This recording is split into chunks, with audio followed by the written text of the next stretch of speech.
এখন আমরা ইবাদত ঠিক রাখছি, কিন্তু ইবাদতের উদ্দেশ্যকে পরিবর্তন করে ফেলছি।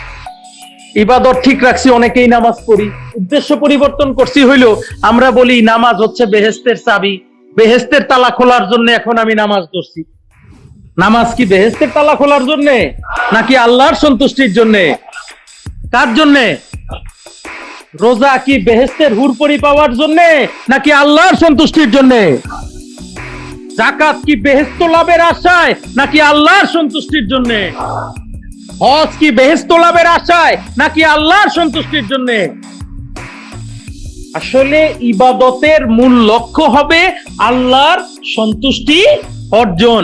যদি কেউ আল্লাহর সন্তুষ্টি অর্জন করেন, আল্লাহ কি আপনাকে কষ্টে রাখবেন?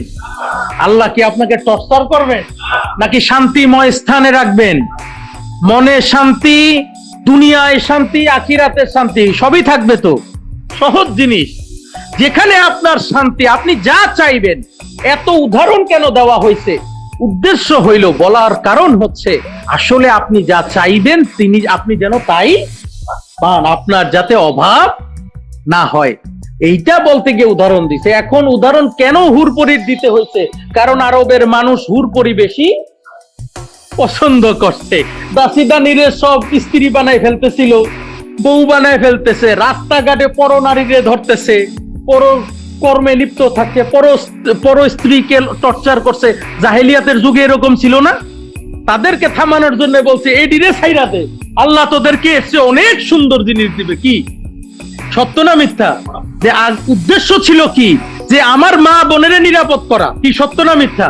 এখন এইটারে নিয়ে আমরা এমন স্বপ্ন দুনিয়ায় বসে দেখা শুরু করছি যে বেহেশতে হুরপরি তো আমার আসতেছে। কি সত্য না মিথ্যা? অনেক হুজুরাই বয়ানে বলে 70টা পাইবেন, ছাইরা দেন, তাকায়েন না। তাহলে আপনি কি কামরিপুর পূজা মনে মনে করতেছেন না করতেছেন না?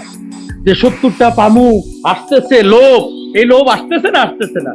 তো ধর্মে বসে অধর্ম শিক্ষা গ্রহণ করছি। কি বলেন, সত্য না মিথ্যা? হ্যাঁ, ইবাদত এই রিপুর জন্য হবে না। ইবাদত হবে কি জন্যে? কি জন্য হবে?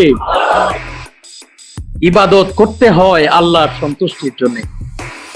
প্রিয় আশিকে রাসূল ভাই ও বোনেরা, তাই আমরা চেষ্টা করব আমাদের ইবাদত আমরা যাতে আল্লাহর সন্তুষ্টির জন্য করতে পারি। আমরা চেষ্টা করব আমাদের এই ইবাদত যাতে আমরা আল্লাহকে পাওয়ার জন্য করতে পারি। আমাদের এই ইবাদত আমরা যাতে রাসূলের সন্তুষ্টির জন্য করতে পারি। আমাদের এই ইবাদত আমরা যাতে রাসূলের সুপারিশ পাওয়ার মতো যোগ্য তৈরি হইতে পারি। নাকি আপনি যদি আমারে দিন ভরে গাইল পারেন, আপনি যদি দিন ভরে আমারে মন্দ বলেন, আপনি যদি দিন বলে আমার সমালোচনা করেন, আর আমি যদি তা জানতে পারি, আমি কি আপনার জন্য সুপারিশ করব? করব মনে হয়?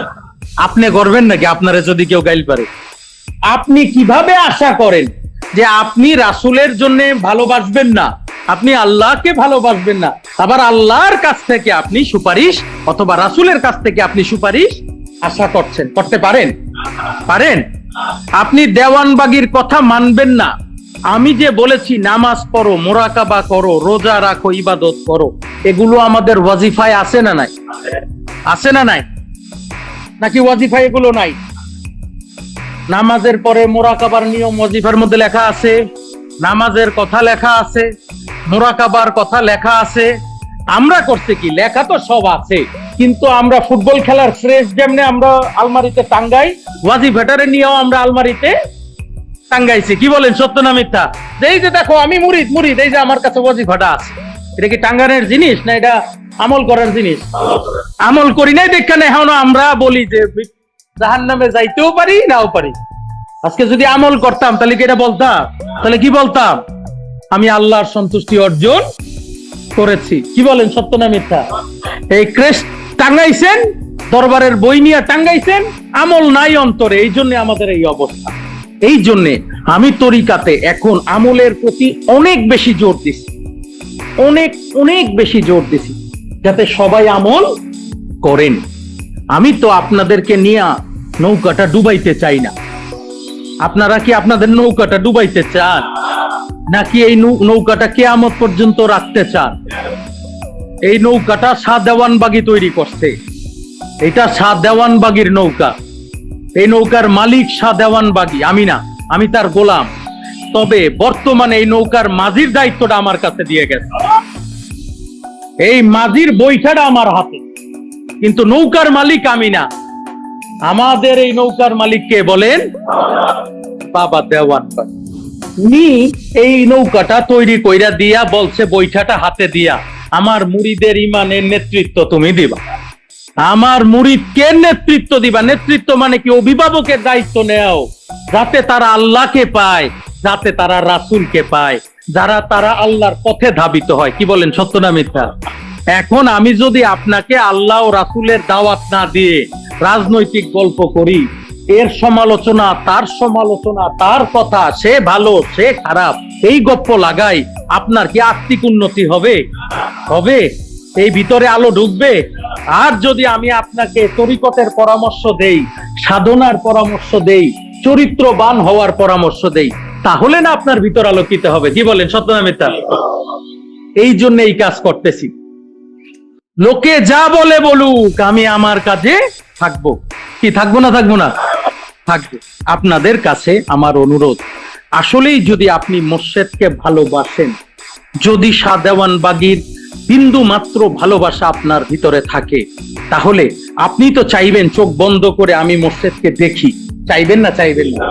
আরে মোর্শেদরে দেখতে হইলে তো সিনাটা পরিষ্কার করতে হবে।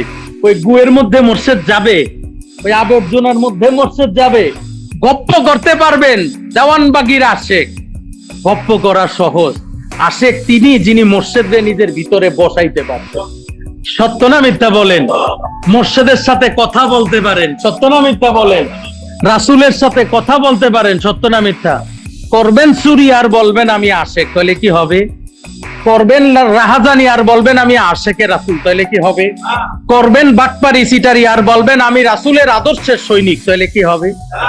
আসলে সৈনিক সেই দিন যেদিন আপনি নিজেকে আলোকিত এবং পরিবর্তিত করবেন। সম্মানিত আশেকে রাসূলের আলোচনা দীর্ঘায়িত করব না। যারা আজকে উপস্থিত হয়েছেন আপনাদের সবাইকে অনেক ধন্যবাদ এবং কৃতজ্ঞতা জানাই। আর একটি কথা বলতে চাই যে আসলে আমার যোগ্যতা হচ্ছে আমি গোলাম মানুষ।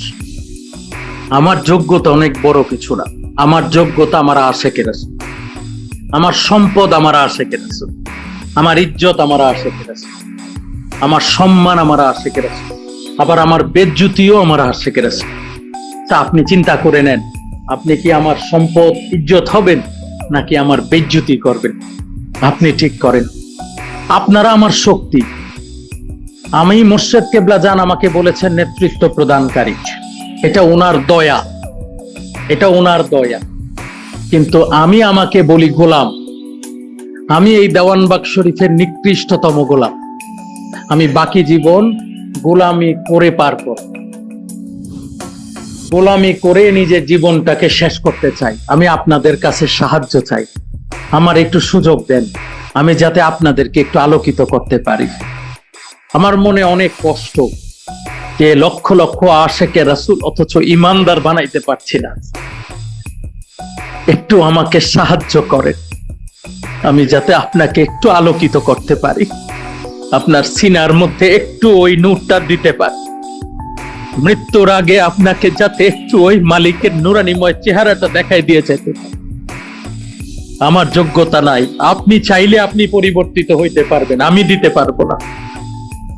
একটু আমাকে সাহায্য করেন, একটু সাহায্য চাই।